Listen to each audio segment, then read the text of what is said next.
Hello guys, I am Ranjan Kumar Khalindi. तो आज हम लोग डीआरडीओ सेप्टम एसटीएबी यानी कि सीनियर टेक्निकल असिस्टेंट की क्लास शुरू करने वाले हैं जनरल एप्टीट्यूड का।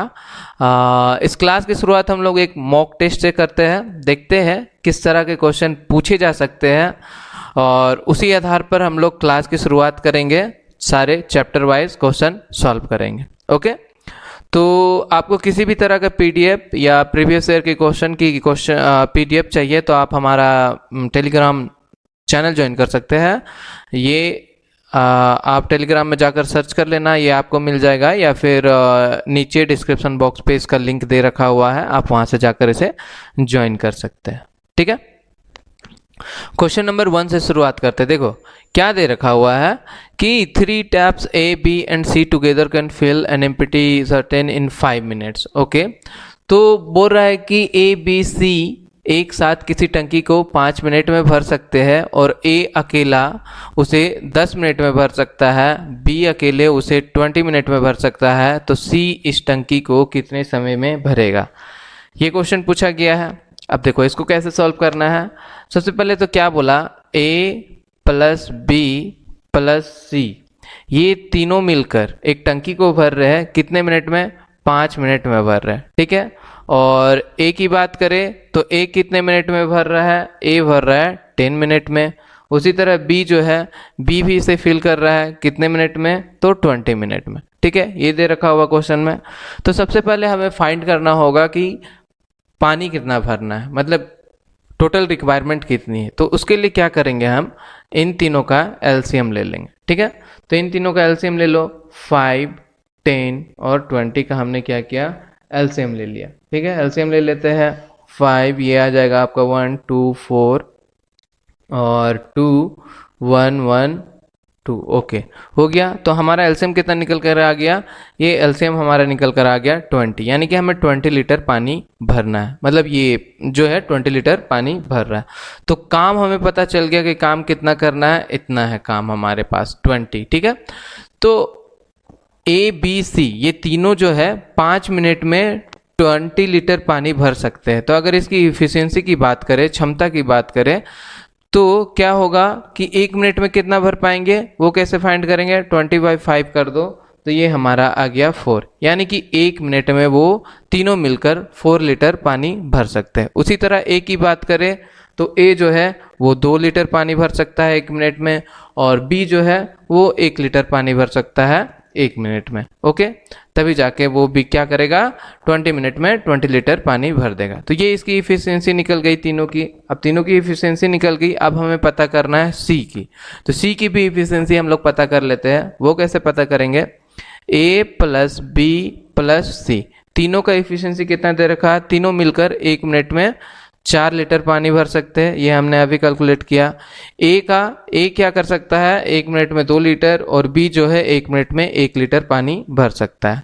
ठीक है, C का हमें पता नहीं है, तो ये हम फाइंड कर लेते हैं यहाँ से, 4 - 3 = 1 लीटर, यानी कि C जो है 1 मिनट में 1 लीटर पानी भर सकता है। अब क्वेश्चन में क्या पूछा है कि C इस टंकी को अकेले कितने समय में भरेगा। 20 लीटर पानी भरना है C को, C अकेले कितने देर में भरेगा, कितना है टोटल काम हमारे पास, मतलब टोटल पानी कितना भरना है, 20 लीटर पानी भरना है। क्या 1 मिनट में C क्या कर सकता है, 1 लीटर ही पानी भर सकता है, तो 20/1 = 20। तो C जो है टोटल 20 मिनट टाइम लेगा ये टंकी को भरने में। ऑप्शन C जो है यहाँ से बिल्कुल करेक्ट आंसर आ जाता है। ठीक है, नेक्स्ट बात करते हैं। नेक्स्ट क्या बोला, find the compound interest on an amount of ₹8,000 at 5% per annum for 2 years compounded annually. Okay, तो देखो आप तो एक फॉर्मूला का यूज़ करके भी सॉल्व कर सकते हो, क्योंकि इसमें P दे रखा हुआ है, यानी कि प्रिंसिपल अमाउंट दे रखा हुआ है, रेट दे रखा हुआ है, R दे रखा हुआ है और टाइम दे रखा हुआ है। ठीक है, आप फार्मूला का भी यूज़ कर सकते हो, और अगर आप फार्मूला का यूज़ ना कर पाओ, क्योंकि बहुत सारे लोगों को होता है कि अब एक चैप्टर तो नहीं है, बहुत सारा सिलेबस में चैप्टर है, तो सारे फार्मूलाज को याद रखना थोड़ा मुश्किल है।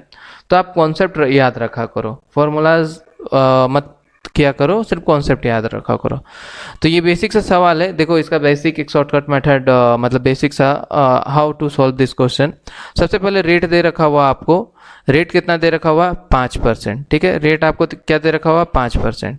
इसको हम लोग क्या लिख सकते हैं परसेंट, यानी कि 5/100 इस तरह से लिख सकते हैं, और क्या लिख सकते हैं 1/20 लिख सकते हैं, ठीक है।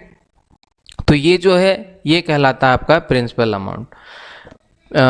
20 रुपीज़ का प्रिंसिपल अमाउंट है। 20 रुपीज़ पे क्या हो रहा है, 1 रुपये का 1 रुपये का इंटरेस्ट लग रहा है, ठीक है। 20 रुपीज़ पे क्या हो रहा है, 1 रुपये का आपको इंटरेस्ट लग रहा है, यानी कि CI कंपाउंड इंटरेस्ट लग रहा है। तो टोटल अमाउंट की बात करें तो 21 रुपीज़। 20 रुपीज़ में 1 रुपये देना पड़ रहा है आपको, तो अमाउंट कितना हो जा रहा है 21। ओके, इसको लिख लेते हैं, P यहाँ है, A यहाँ है, ठीक है। प्रिंसिपल और अमाउंट 20 रुपीज़ है। 20 रुपीज़ पे 1 रुपये का इंटरेस्ट देना पड़ रहा है पहले साल में, तो ये बन जा रहा है अमाउंट आपका 21। 2 साल की बात की गई है, तो दूसरे साल में भी क्या है आपको 20 रुपीज़ है। 20 रुपीज़ में 1 रुपये ज़्यादा, यानी कि 21 रुपीज़ देना पड़ रहा है। तो 2 साल की बात की गई थी, इसलिए 2 साल का हो गया ये। अब क्या करो, इन दोनों को मल्टीप्लाई कर दो, ये आपका हो जाएगा 400 और ये आपका हो जाएगा 441, ठीक है, 441। तो मल्टीप्लाई करने पे ये आ गया। अब इन दोनों के बीच का जो डिफरेंस है, यानी कि देखो आपका प्रिंसिपल अमाउंट कितना था 400 था। प्रिंसिपल आपको 400 था और आपको 441 रुपीज़ रिटर्न करना पड़ा। तो इंटरेस्ट कितना लगा, कंपाउंड इंटरेस्ट आपको 41 रुपीज़ एक्स्ट्रा देना पड़ा। तो कंपाउंड इंटरेस्ट कितना निकल गया 41, ठीक है। अब देखो यहाँ पे सारा कुछ निकल गया। अब इससे आप क्या कर सकते हो, आपको क्वेश्चन पे कुछ भी निकालने बोले वो आप निकाल सकते हो, ठीक है। तो प्रिंसिपल अमाउंट आपका कितना है 400 है, पर क्वेश्चन में क्या बोला गया है 400 नहीं है, कितना है 8000, ओके। 400 नहीं है 8000, इससे कितना गुना ज़्यादा हो गया ये आप फाइंड कर लो, 8000 डिवाइडेड बाय 400 करके, तो ये आपका आ जाएगा कितना 20, ओके। तो 20 गुना ज़्यादा, 20 गुना ज़्यादा आपका यहाँ पर दे रखा हुआ है, ठीक है। तो ये 20 गुना ज़्यादा है, तो ये अमाउंट भी आपका इससे 20 गुना ज़्यादा होगा, और ये CI जो है ये भी आपको 20 गुना ज़्यादा होगा। तो हमें CI निकालने बोला है, तो CI निकाल लेते हैं, कंपाउंड इंटरेस्ट। 41 को 20 से मल्टीप्लाई कर दो, तो ये हमारा निकल कर आ जा रहा है 820, ठीक है। और यही जो है हमारा क्या हो जाएगा answer 820। Option C is the right answer. अगर आपको अमाउंट निकालने को बोलता है तो आप 441 में 20 मल्टीप्लाई कर देते, तो ये आपका निकल जाता। तो इस कॉन्सेप्ट से क्या है, आपको अलग अलग फॉर्मूला का यूज नहीं करना पड़ेगा। एक बार एक बस रेफरेंस निकाल लो, उससे आप, अगर आपको CI निकालने बोले तो CI निकाल लो, अमाउंट निकालने बोले तो अमाउंट निकाल लो, कुछ भी निकाल सकते हैं, ठीक है। तो इस तरह से क्वेश्चन, तो इस क्वेश्चन में क्या हो रहा है कि 8 डिजिट नंबर दे रखा हुआ है, ठीक है। इसे आपको क्या करना है, ये डिविजिबल है 22 से, तो ये A जो है यहाँ पर कौन सा डिजिट आएगा ये हमें पता करना है, ठीक है। तो 22 यानी कि इसे हम लिख सकते हैं 22 इक्वल टू 2 × 11, ये लिख सकते हैं। यानी कि ये जो संख्या है ये आपका 2 से भी डिविजिबल होगा और 11 से भी पूरी डिविजिबल होगा। तो यहाँ पर A के जगह पे एक ऐसा संख्या आना चाहिए जो 2 से पूरी डिविजिबल हो जाए, ठीक है। ऑप्शन में देखें तो 6 जो है वो 2 से डिविजिबल है, 4 भी 2 से डिविजिबल है, 2 भी 2 से डिविजिबल है, और 8 भी 2 से डिविजिबल है। तो सारा ऑप्शन 2 से तो हो रहा है। अब हमें पता करना है 11 से, ठीक है। 11 से पता करना है, तो किसी भी संख्या को 11 से डिवाइड करने के लिए क्या किया जाता है, कैसे पता किया जाता है, जैसे यहाँ पे नंबर दे रखा हुआ है उसमें क्या करना है कि एक छोड़कर एक, सपोज ये 8, 2, 8 और A, ये ले लो एक side, 8 + 2 + 8 + A, okay. Then minus ये 1 6 3 3, 1 + 6 + 3 + 3, ठीक है। तो ये कैलकुलेट होने के बाद आपका ये जो या तो 0 आना चाहिए या तो 11 आना चाहिए, ठीक है। तो सॉल्व करते हैं, ये आपका हो जाएगा 18 + A - 13, ओके। और 18 + A - 13, और यहाँ पर ये हो जाएगा आपका A और 18 में से 13 प्लस 5 हो जाएगा, plus 5, a plus 5 equal to, या तो ये 0 के बराबर आना चाहिए या फिर 11 के बराबर आना चाहिए। तो ये संख्या पूरा 11 से डिवाइड हो जाएगा। ठीक है, तो 0 तो हटाओ, यहाँ पर हम लोग क्या करेंगे, 11 रख कर देखते हैं, 11 रखते हैं। ठीक है, तो a का वैल्यू अगर हम लोग 6 रखें तो 6 प्लस 5 इक्वल टू क्या हो जाएगा, 11 हो जाएगा। तो a का वैल्यू जो है यहाँ पर क्या आएगा, a का वैल्यू यहाँ पे 6 आएगा, ऑप्शन a।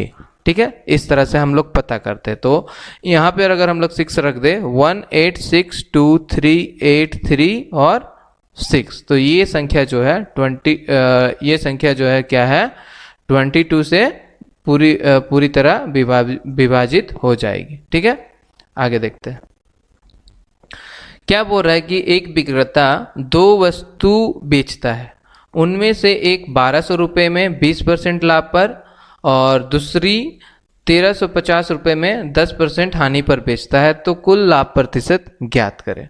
ठीक है, ये हमें पता करना है। तो इसमें क्या करेंगे, सबसे पहले हम लोग, सिंपल है, या तो फॉर्मूला से सॉल्व करो या फिर एक मेथड है उससे सॉल्व करो। तो ये पहला केस क्या दे रखा हुआ, प्रॉफिट कितना हो रहा है, पहले केस में 20% का प्रॉफिट हो रहा है। ठीक है, इस 20 को हम लोग क्या कर सकते हैं, 20/100 लिख सकते हैं, और क्या लिख सकते हैं, 1/5 लिख सकते हैं। ठीक है, ये जो है हमारा कहलाता है कॉस्ट प्राइस। ठीक है, कॉस्ट प्राइस, और ये क्या कहलाता है, प्रॉफिट। तो 5 रुपये का सामान है और उसमें 1 रुपये की प्रॉफिट हो रही है, तो हमारा सेलिंग प्राइस उसे कितना में बेच रहा होगा, वो 6 रुपये में बेच रहा होगा। 6 रुपये में बेच रहा होगा, तभी ना 5 रुपये का वस्तु है उसमें उसे 1 रुपये का प्रॉफिट हुआ, कब होगा, जब वो सामान 6 रुपये में वो बेच रहा होगा। ठीक है, ये निकल गया। अब देखो, ये हमारा रेफरेंस निकल गया। अब क्वेश्चंस पे आते हैं। तो क्वेश्चंस में क्या रखा हुआ है कि वो 1200 रुपये में किसी सामान को बेच रहा है। एक सामान को वो कितने रुपए में बेच रहा है, 1200 रुपये में। तो वो 6 रुपये में ना बेचकर उसे 1200 रुपये में बेच रहा है। कितने में बेच रहा है, 1200 रुपये में। इससे कितना गुना ज़्यादा हो गया, 200 गुना ज़्यादा हो गया। 200 गुना ज़्यादा हो गया, तो ये जो हमारा कॉस्ट प्राइस है ये भी 5 ना होकर इससे ये 200 गुना ज़्यादा होगा, यानी कि 1000 रुपीज़। तो हमारा कॉस्ट प्राइस कितना आ गया, कॉस्ट प्राइस जो है हमारा CP इक्वल टू आ गया 1000 रुपीज़। और प्रॉफिट की बात करें तो प्रॉफिट भी हमारा 1 रुपये ना होकर इससे 200 गुना ज़्यादा, यानी कि 200 रुपीज़ होगा। तो इससे हमारा प्रॉफिट भी कितना निकल गया, 200। ठीक है, तो देखो यहाँ से दोनों चीज़ निकल गया। अगर अभी फॉर्मूला से हम लोग सॉल्व करते हैं तो पहले कॉस्ट प्राइस का फॉर्मूला यूज़ करते हैं, उसके बाद प्रॉफिट का फॉर्मूला यूज़ करते हैं, बट यहाँ से दोनों एक साथ निकल गया। ठीक है, तो ये फर्स्ट केस निकल गया। दूसरी केस की बात करें तो दूसरा केस में क्या बोल रहा है कि लॉस हो रहा है। लॉस कितने का हो रहा है, 10% का लॉस हो रहा है। ठीक है, 10% का लॉस हो रहा है, तो 10 को, इसको हम लोग क्या लिख सकते हैं, 10/100 लिख सकते हैं और 1/10 लिख सकते हैं। तो ये जो है हमारा कहलाता है कॉस्ट प्राइस, और इसमें लॉस हो रही है कितने रुपए की, 1 रुपये की लॉस हो रही है। तो जाहिर सी बात है इसे ये कितने में बेच रहा होगा, 9 रुपये में बेच रहा होगा, इसलिए 1 रुपये की लॉस हो गई। पर अब क्वेश्चन में क्या बोला है कि ये इसे 1350 रुपये में बेच रहा है। ठीक है, तो 9 रुपये में ना बेचकर ये कितने में बेच रहा है, 1350 में बेच रहा है। कितना गुना ज़्यादा हो गया, ये इससे 150 गुना ज़्यादा हो गया। तो 150 गुना ज़्यादा हो गया, तो ये जो हमारा कॉस्ट प्राइस है ये भी 10 ना होकर इससे ये 150 रुपीज़ गुना ज़्यादा होगा, यानी कि 1500। कॉस्ट प्राइस हमारा कितना निकल कर आ गया, 1500। और लॉस कितने की हो रही है, लॉस यहाँ पे 1 रुपये है, 1 रुपये की हो रही है, पर कितने, इससे 150 गुना ज़्यादा हमें देखना है। तो ये भी क्या हो जाएगा, 150 रुपीज़। तो लॉस हमारा कितना निकल कर आ गया, 150 रुपीज़। ठीक है, तो अब टोटल कॉस्ट प्राइस की बात करें, टोटल कॉस्ट प्राइस कितना हो गया हमारा, फर्स्ट केस में तो ये 1000 रुपीज़ का, और प्लस सेकेंड केस में 1500 रुपीज़ का, यानी कि टोटल की बात करें तो ये हमारा आ गया 2500। कॉस्ट प्राइस कितना हो गया, 2500। और प्रॉफिट की बात करें, टोटल प्रॉफिट की, तो टोटल प्रॉफिट कितना हो रहा है, फर्स्ट केस में कितने प्रॉफिट हो रहा है और सेकंड केस में क्या हो रहा है, लॉस हो रहा है। कितने का प्रॉफिट हुआ, 200 का, और कितने का लॉस हुआ, 150 का, यानी कि टोटल 50 रुपीज़ का प्रॉफिट हुआ। ठीक है, अब हमें क्या पता करना है, प्रॉफिट परसेंट पता करना है। तो प्रॉफिट परसेंट के लिए क्या करेंगे, प्रॉफिट परसेंट निकाल देते हैं। 50 रुपीज़ का प्रॉफिट हुआ टोटल, कितने पे, कॉस्ट प्राइस कितना है 2500 पे, तो इसको परसेंटेज के लिए 100 कर दो, बस इसे ऐसे कर दो, इसको इससे काट दो, यानी कि 2 बार में 2% का क्या हो रहा है, हमें प्रॉफिट हो रहा है। ऑप्शन ए जो है यहाँ बिल्कुल सही आंसर हो जाएगा। आगे देखते हैं, क्या बोल रहा है कि एक स्कूल में 16 छात्रों का औसत 20 है। ठीक है, उनमें से 5 छात्रों का औसत दे रखा हुआ है 20 और अन्य 10 छात्रों का औसत दे रखा हुआ है 20.4। तो कॉलेज में जो 16 नंबर का जो स्टूडेंट है उसकी हमें एज पता करनी है। ठीक है, तो 1 2 3 ऐसे करके क्या है 16। ठीक है, ऐसे करके क्या है 16। तो इसमें से फर्स्ट 5 का दे रखा हुआ है कितना 20, एवरेज कितना दे रखा हुआ है 20 फर्स्ट 5 का। ओके, और नेक्स्ट 10 का कितना दे रखा हुआ है 20.4, नेक्स्ट 10 का कितना दे रखा है 20.4 और प्लस 16 नंबर का जो है उसका हमें एज पता करना है। ओके, तो ये दे रखा हुआ है। तो सबसे पहले क्या करेंगे हम लोग, सबका एवरेज दे रखा हुआ है, सबका सम निकालेंगे। तो फर्स्ट 16 का एवरेज दे रखा हुआ कितना 20, इसको अगर आप 16 से मल्टीप्लाई कर दो तो ये आपका क्या निकल कर आ जाएगा, इसका एडिशन निकल कर आ जाएगा। ठीक है, फर्स्ट 16 का एडिशन, एज का एडिशन कितना आ जाएगा 320। उसी तरह क्या बोला, फर्स्ट 5 तक का, फर्स्ट 5 का कितना दे रखा हुआ है 20, तो 20 इंटू 5 कर दो, ये आपका क्या निकल कर आ जाएगा, समेशन ऑफ ऑल 5 स्टूडेंट का एज का समेशन निकल कर आ जाएगा।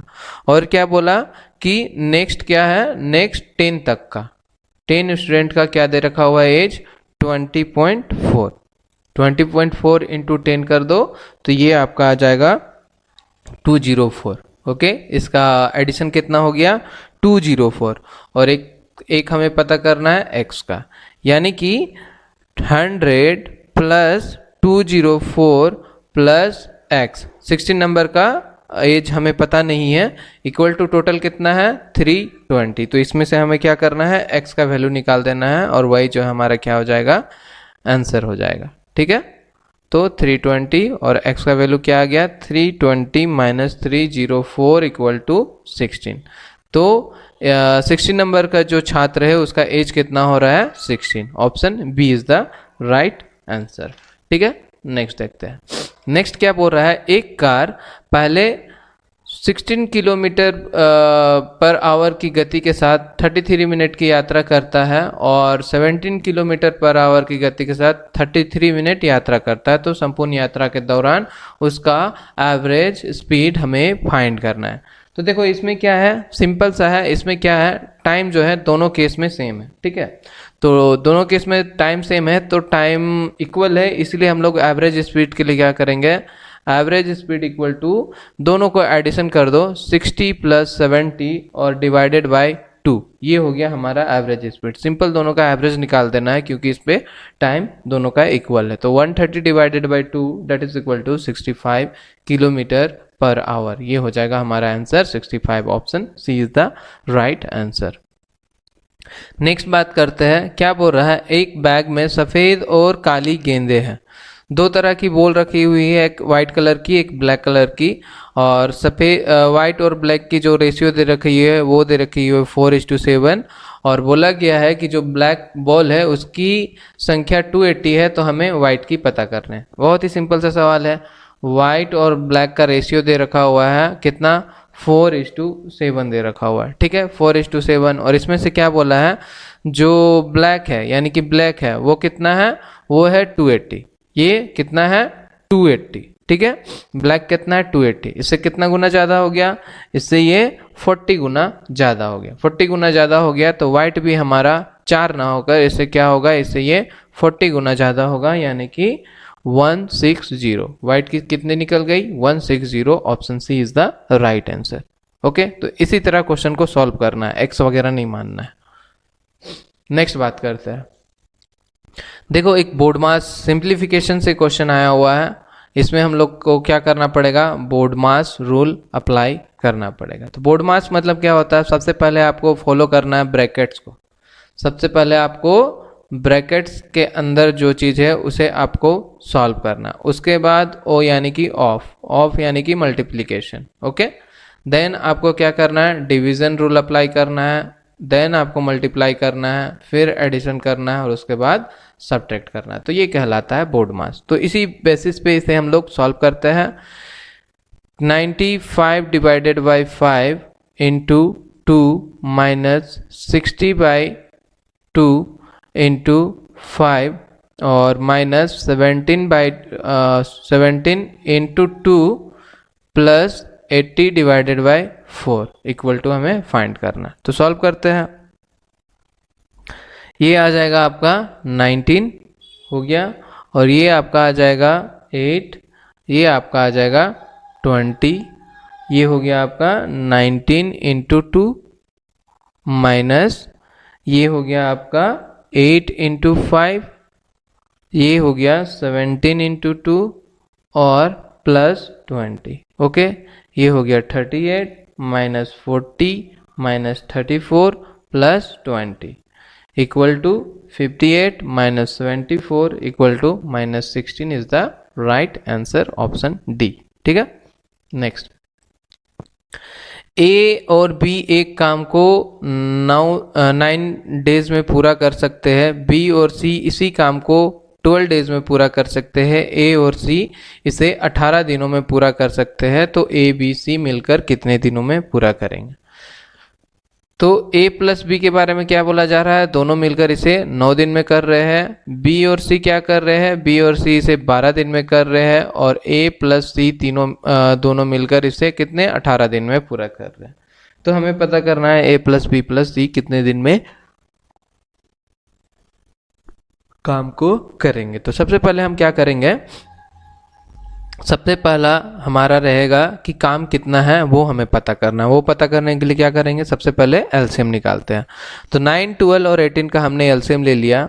तो एलसीएम ले लिया, एलसीएम लेने के बाद क्या आया 36। हमारा एलसीएम कितना निकल कर आ गया 36। तो काम हमारे पास है 36, टोटल काम है 36।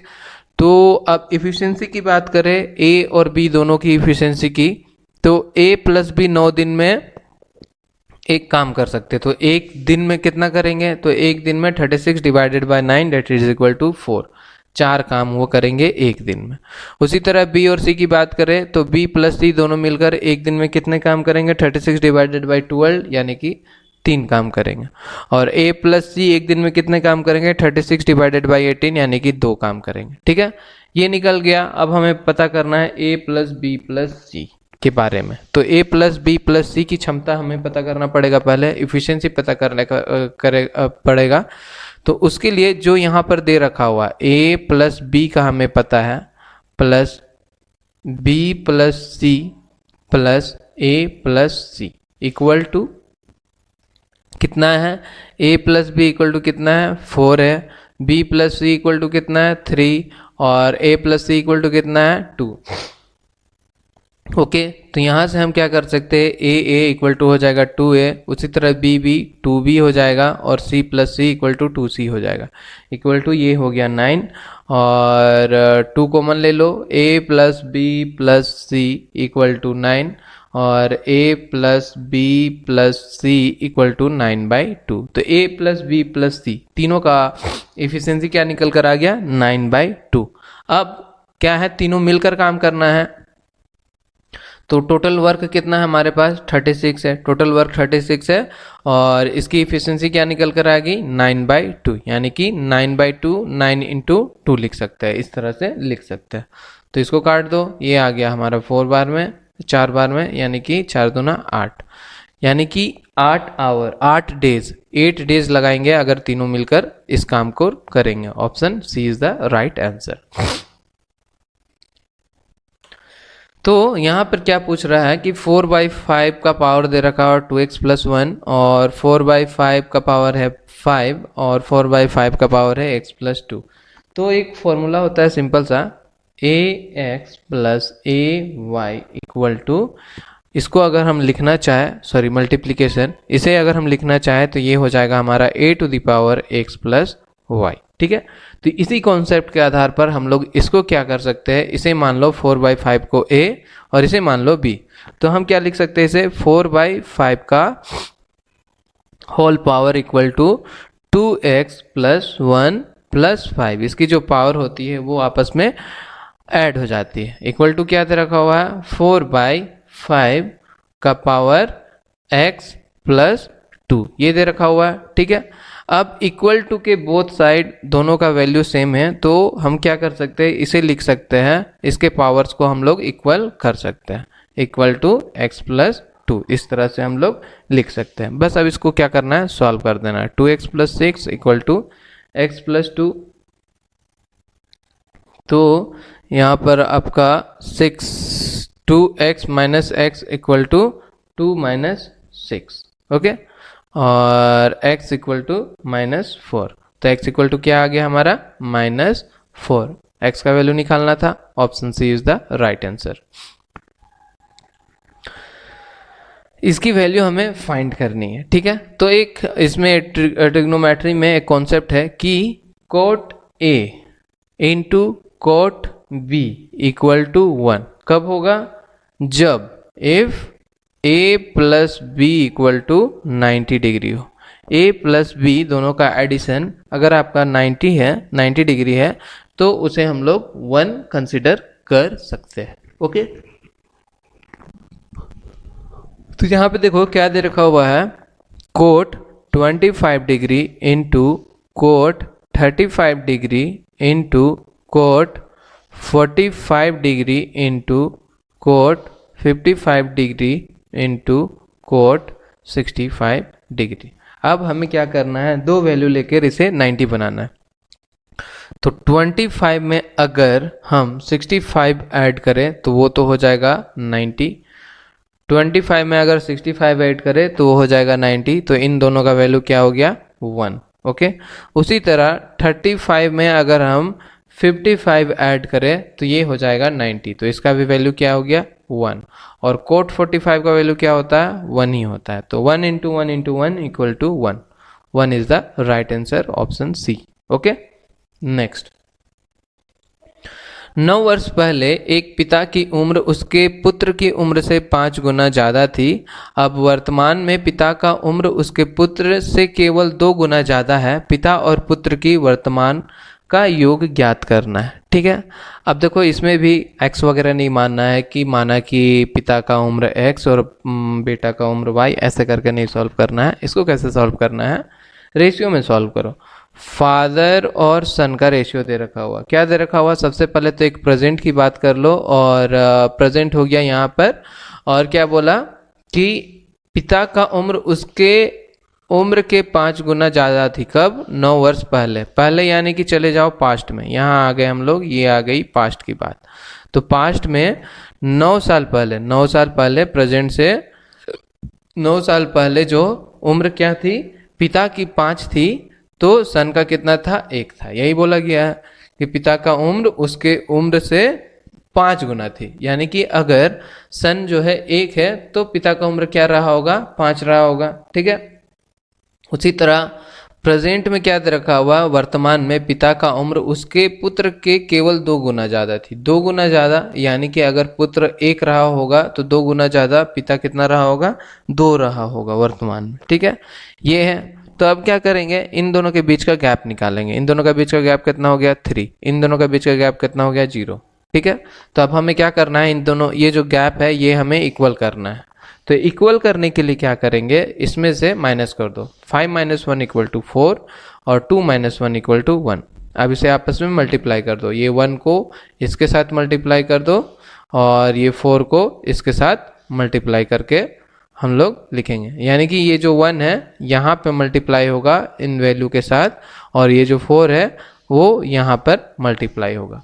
तो अब देखा जाए तो क्या हो जाएगा, फादर और सन की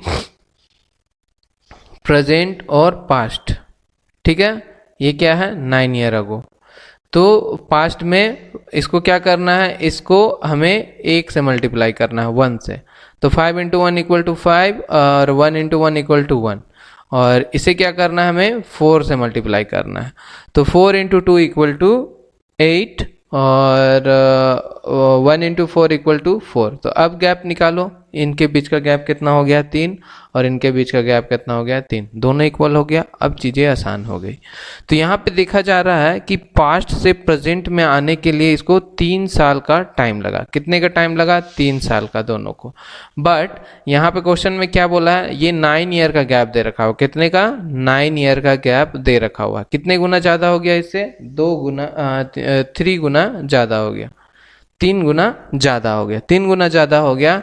तो ये जो एज है इससे ये 3 गुना ज़्यादा होगा, यहाँ पर भी ये 3 गुना ज़्यादा होगा, यहाँ पर भी ये 3 गुना ज़्यादा होगा, यहाँ पर भी ये 3 गुना ज़्यादा होगा। तो क्वेश्चन में अब जो भी बोले, या पास्ट का एज पूछे या प्रेजेंट की एज पूछे, ये आपको पता चल गया। तो क्वेश्चन में क्या बोला, पिता और पुत्र की वर्तमान उम्र का योग क्या है। वर्तमान उम्र मतलब ये वाला प्रेजेंट में। तो प्रेजेंट में एज कितना हो गया 24 और 12, 24 और 12। तो दोनों को दोनों का योग यानी कि दोनों का एडिशन पूछा है। तो 24 प्लस 12 कर दो तो ये आपका आ गया 36। तो दोनों का एज योग क्या हो गया 36। Option A is the right answer, ठीक है। तो इस तरह से चीज़ों को बनाया जाता है। Next, if the sum of the interior angles of a regular polygon is 1260 degree then how many sides does it have? Okay, ठीक है। तो इसका एक सिंपल सा फॉर्मूला होता है, वो क्या है कि sum of interior angle of polygon of sides, okay, polygon of sides equal to n-2 into 180 degree, ये होता है फॉर्मूला। तो सम तो दे रखा हुआ कितना 1260 इक्वल टू n हमें पता नहीं है इंटू 180, ओके 180, ठीक है। तो 1260 डिवाइडेड बाय 180 हो जाएगा इक्वल टू n-2, यानी कि ये आ जाएगा आपका कितना 7 इक्वल टू n-2 और n इक्वल टू आ जाएगा 7 + 2 डेट इज इक्वल टू 9। तो साइड्स कितने आ गए 9 साइड्स होंगे इसके। Option D is the right answer. अब क्या दे रखा हुआ, बोला कि x + y + z equal to 7, xy + yz + zx equal to 8। तो इसका वैल्यू हमें फाइंड करना है, ठीक है। एक सिंपल सा फॉर्मूला होता है अलजेब्रा में, x³ + y³ + z³ - 3xyz equal to क्या होता है x + y + z और x + y + z square minus 3xy + yz + zx, ठीक है। ये होता है फॉर्मूला। तो बस इस पे पुट कर देना है। x + y + z का वैल्यू हमें पता है क्या है 7, x + yz का वैल्यू क्या है 7, स्क्वायर है तो स्क्वायर कर दो -3 और xy + yz + zx इसका भी वैल्यू हमें क्या है 8 दे रखा हुआ है, ठीक है। बस इसको सॉल्व कर देना है। तो सॉल्व कर देते हैं 749 - 24 हो जाएगा equal to 7 × 25 that is equal to 175 is the right answer, option A. Next क्या दे रखा हुआ है x² x + 1/x इक्वल टू 5, then find the value of x² + 1/x²। इसका वैल्यू फाइंड करना है। तो ये सिंपल है, क्या है जब भी कभी x + 1/x equal to a इस तरह का दे रखा हुआ हो, if x + 1/x equal to a, then एक फॉर्मूला होता है, क्या होता है कि x² + 1/x² इक्वल टू हो जाएगा आपका a² - 2, a² - 2, ठीक है। तो यहाँ पर a हमारा क्या है 5 minus 5 square minus 2 that is equal to 25 minus 2 यानी कि 23 is the right answer option D. ठीक है, ये सारा कुछ जब हम लोग अलजेब्रा वगैरह करेंगे, देखो जो हम लोग क्लास करने वाले हैं उसमें जितने भी चैप्टर्स है उसमें हम लोग फार्मूला का यूज़ नहीं करेंगे। विदाउट फार्मूला का हम लोग क्वेश्चन को सॉल्व करेंगे और विदाउट एक्स माने कोई भी क्वेश्चन आए किसी भी टाइप का क्वेश्चन आए उसे हम लोग सॉल्व करेंगे। Algebra, ratio, percentage, CI, SI जो भी है उसमें हम लोग ये कॉन्सेप्ट फॉलो करेंगे। बट अलजेब्रा की जब बात आए तो अलजेब्रा में हमें थोड़ा सा फार्मूलाज वगैरह को याद रखना पड़ेगा, तभी जाके अलजेब्रा के सवाल सॉल्व होंगे। ठीक है, नेक्स्ट में क्या बोल रहा है कि 3 अलग अलग रोड क्रॉसिंग पर ट्रैफिक लाइट 24 सेकेंड, 30 सेकेंड और 54 सेकेंड के बाद बदल जाते हैं। यदि वो एक साथ 10:15 में बदले तो अगली बार वो कितने टाइम पे वो बदलेगा वो हमें पता करना पड़ेगा। तो जब भी टुगेदर वाली कॉन्सेप्ट आए कि एक साथ काम हो रहा है, एक साथ वो चेंज हो रही है, तो नेक्स्ट कब होगा, तो उसके लिए क्या करना, एलसीएम ले लेना। सिंपल सा है, 24, 36 और 54 को आप क्या करो, एलसीएम ले लो। ठीक है, तो इसका एलसीएम लिया, एलसीएम लेने के बाद क्या आ जाएगा आपका, एलसीएम ले लो, एलसीएम लेने के बाद इसका एलसीएम आ जाएगा आपका 216। ठीक है, ये आ गया हमारा एलसीएम, यानी कि टोटल कितना हो गया 216 सेकेंड। ठीक, अब हमें क्या है, इसको टाइम में दिखाना है तो मिनट में कन्वर्ट कर लेते हैं। 216 को मिनट में कन्वर्ट करने के लिए क्या करेंगे, 60 से डिवाइड कर देते हैं, 60 से डिवाइड कर देते हैं तो ये हमारा आ गया 3.6 मिनट। ठीक है, 3.6 मिनट और 3 मिनट और क्या 6 सेकेंड, ये हो सकता है। तो अभी कब हो रहा था, 10 और 15 को ये शुरू हुआ था, तो नेक्स्ट कब होगा, 3 मिनट 60 सेकेंड के बाद नेक्स्ट होगा, यानी कि 3 मिनट ऐड कर दो, 18 मिनट और 06, इतना टाइम नेक्स्ट टाइम पे ये क्या होगा, ग्लो करेगा, इसके बाद वो काम करेगा, यानी कि option C is the right answer.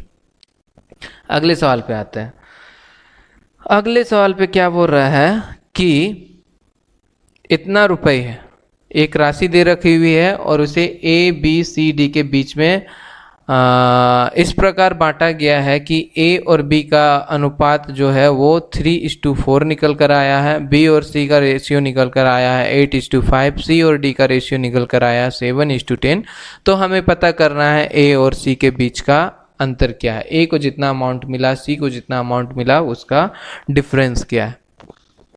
तो सबसे पहले तो हमें सबका रेशियो निकालना पड़ेगा कि ए को कितना मिला, बी को कितना मिला, सी को कितना मिला और डी को कितना मिला। उसके बाद हमें निकालना पड़ेगा ए और सी को माइनस करना पड़ेगा। तो इसे निकालने के लिए क्या करते हैं, A ratio B ratio C ratio D कर दो। ए और बी क्या दे रखा हुआ है, ए और बी दे रखा हुआ है 3:4। ओके, उसके बाद बी और सी की बात करें तो बी और सी क्या दे रखा हुआ है 8:5, और सी और डी की बात करें तो सी और डी क्या दे रखा हुआ है 7:10, ये दे रखा हुआ है। ओके, ऐसे बना लो। ऐसे बनाने के बाद आपको क्या करना है कि लास्ट में क्या है, यहाँ पे 4 है तो यहाँ पर भी ये 4 आएगा, यहाँ पर भी ये 4 आएगा। लास्ट में यहाँ पे 5 है तो यहाँ पर ये 5 आएगा।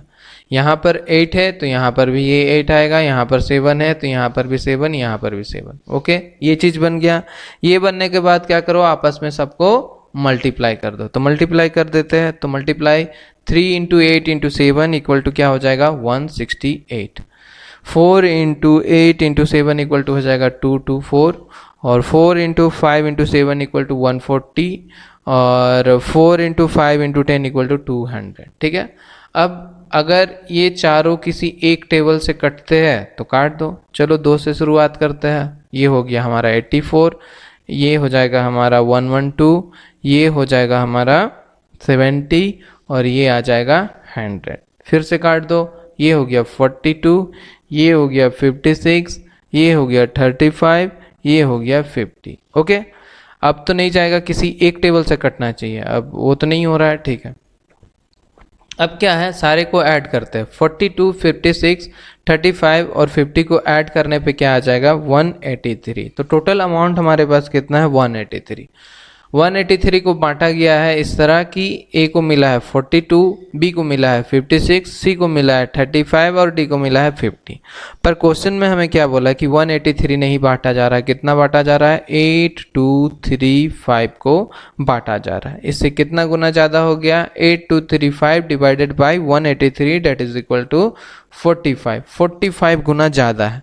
45 गुना ज़्यादा है तो ये सारा अमाउंट भी जो है वो इससे 45 गुना ज़्यादा होगा।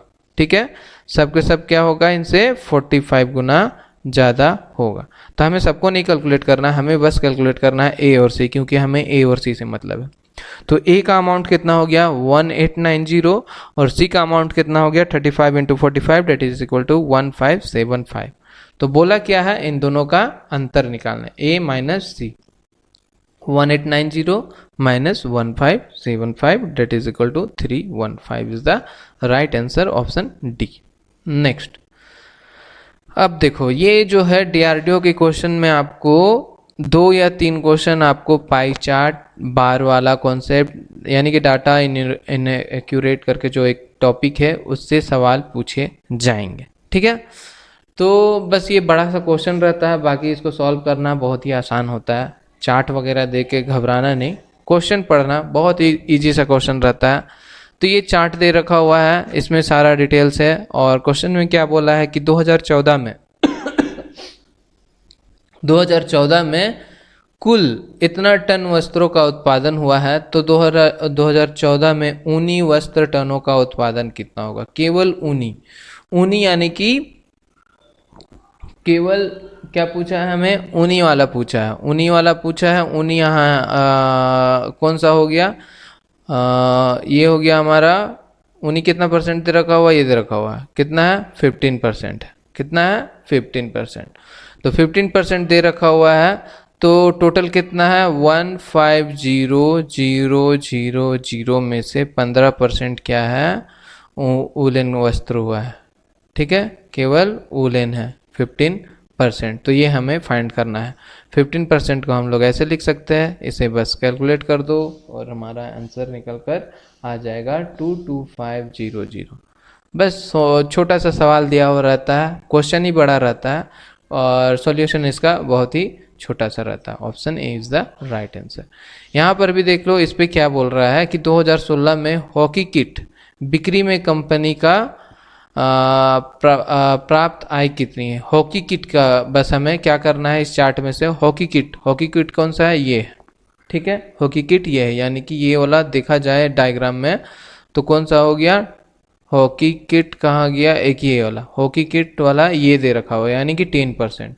हॉकी किट कितना है 10%। अब टोटल कितना किया गया था, टोटल इन्वेस्टमेंट था इतना, यानी कि 3682000, इसमें से 10% निकाल देना है। तो 10% निकाल दो, ये हो गया हमारा क्या आंसर 3682000। ठीक है, option B is the right answer. ठीक है, नेक्स्ट, तो क्वेश्चन जो है देखो, ये जो मॉक टेस्ट किया हमने इसमें तो सारा देखा जाए तो इजी ही क्वेश्चन है, सारा इजी लेवल का रहा है। तो जो हम लोग क्लास करेंगे उसमें हम लोग ना केवल इजी देखेंगे बल्कि मॉडरेट और हार्ड लेवल क्वेश्चन भी देखेंगे, सारे टाइप के क्वेश्चन देखेंगे किसी भी चैप्टर से। सपोज ये जो रेशियो का सवाल दे रखा हुआ है, तो रेशियो में कितने टाइप के क्वेश्चन आते हैं, चाहे वह इजी हो, हार्ड हो, मॉडरेट हो, जितने टाइप के क्वेश्चन बनते हैं वो क्वेश्चंस को हम लोग देखेंगे और किस तरह से उसको हम लोग आसानी से कम समय पे सॉल्व कर पाएंगे, वो कॉन्सेप्ट को हम लोग सीखेंगे। ठीक है, तो नेक्स्ट क्लास की शुरुआत करते हैं हम लोग एवरेज से। एवरेज शुरू करेंगे, चैप्टर एवरेज में हम लोग देखेंगे कितने टाइप के क्वेश्चन बनते हैं एवरेज चैप्टर से, ताकि आप कोई भी बुक उठाओ और उसे आपको आप कहीं से भी क्वेश्चन आए उसे आप सॉल्व कर सको। ठीक है, तो ये एक छोटा सा सवाल आप लोगों के लिए छोड़कर जा रहा हूँ, इसे आप नीचे जाकर कमेंट बॉक्स में इसका आंसर जरूर कमेंट करना। ठीक है, तो सेशन अच्छा लगा हो तो इसे लाइक करना और अपने दोस्तों के साथ शेयर करना। अभी तक चैनल को सब्सक्राइब नहीं किया हो तो प्लीज़ सब्सक्राइब कर देना। Thank you.